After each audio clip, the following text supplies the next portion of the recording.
السلام علیکم ورحمۃ اللہ وبرکاتہ۔ کتاب کا نام سیرت المہدی اور روایت نمبر 402۔ مرزا بشیر الدین محمود اس میں لکھتے ہیں، بسم اللہ الرحمن الرحیم۔ مولوی شیر علی صاحب نے مجھ سے بیان کیا کہ مولوی سید سرمد شاہ صاحب بیان کرتے تھے کہ ایک دفعہ قادیان کے قصائیوں نے کوئی شرارت کی تو اس پر حضرت صاحب نے حکم دیا کہ ان سے گوشت خریدنا بند کر دیا جاوے۔ چنانچہ کئی دن تک گوشت بند رہا اور سب لوگ دال وغیرہ کھاتے رہے۔ ان دنوں میں مولوی سید سرور شاہ صاحب نے حضرت صاحب کی خدمت میں عرض کی کہ میرے پاس ایک بکری ہے، میں وہ حضور کی خدمت میں پیش کرتا ہوں، حضور اسے ذبح کروا کر اپنے استعمال میں لاویں۔ حضرت صاحب نے فرمایا کہ ہمارا دل اس بات کو پسند نہیں کرتا کہ ہمارے دوست دال کھائیں اور ہمارے گھر میں گوشت پکے۔ خاکسار عرض کرتا ہے کہ اس سے یہ مراد نہیں کہ حضرت صاحب اس بات کے قائل تھے کہ سب مومنوں کے گھر میں ایک سا کھانا پکایا جائے اور سب کا تمدن و طریق ایک سا ہونا چاہیے، بلکہ منشا صرف یہ ہے، ایسے وقت میں جبکہ گوشت خریدنے کی ممانعت کی گئی تھی، آپ کے اخلاق نے یہ گوارا نہیں کیا کہ آپ اپنے لیے تو کوئی خاص انتظام کر لیں اور دوسرے ذی استطاعت احباب جو گوشت خریدنے کی طاقت تو رکھتے ہوں مگر بوجہ ممانعت کے رکے ہوئے ہوں، دالیں کھائیں۔ ویسے اپنے گھر میں ہر شخص کو اختیار ہے کہ اعتدال کے مطابق مد نظر رکھتے ہوئے اپنی حیثیت کے مطابق کھائیں۔ ابھی اس بات سے یہ ظاہر ہوتا ہے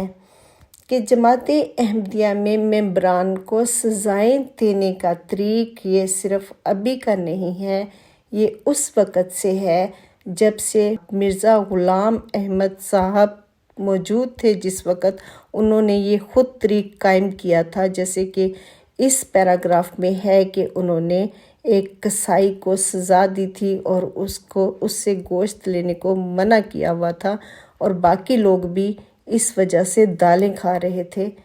کیونکہ قصاب سے گوشت لینے کو منع کیا گیا تھا۔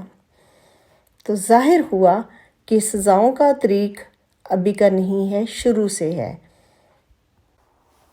تو ابھی اس سلسلے میں ایک بات بہت ضروری ہے، وہ یہ ہے کہ مرزا صاحب کی یا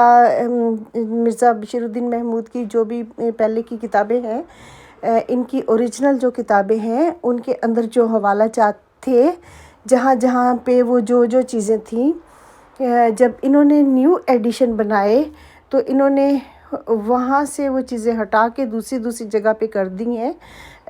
تو جب ان کو یہ بتایا جاتا ہے کہ فلاں کتاب میں یہ اس طرح سے لکھا ہوا ہے، تو پھر وہ نیا ایڈیشن سامنے لے کے آتے ہیں اور وہ کہتے ہیں کہ دیکھیں ادھر نہیں لکھا ہوا، آپ جھوٹ بول رہے ہیں۔ لیکن ان کو یہ پتہ ہونا چاہیے کہ یہ ہم نے خود ہی رد و بدل کر دیا ہے، کیونکہ یا تو وہ پھر صفحے نکال دیتے ہیں یا پھر وہ ایسے کر دیتے ہیں کہ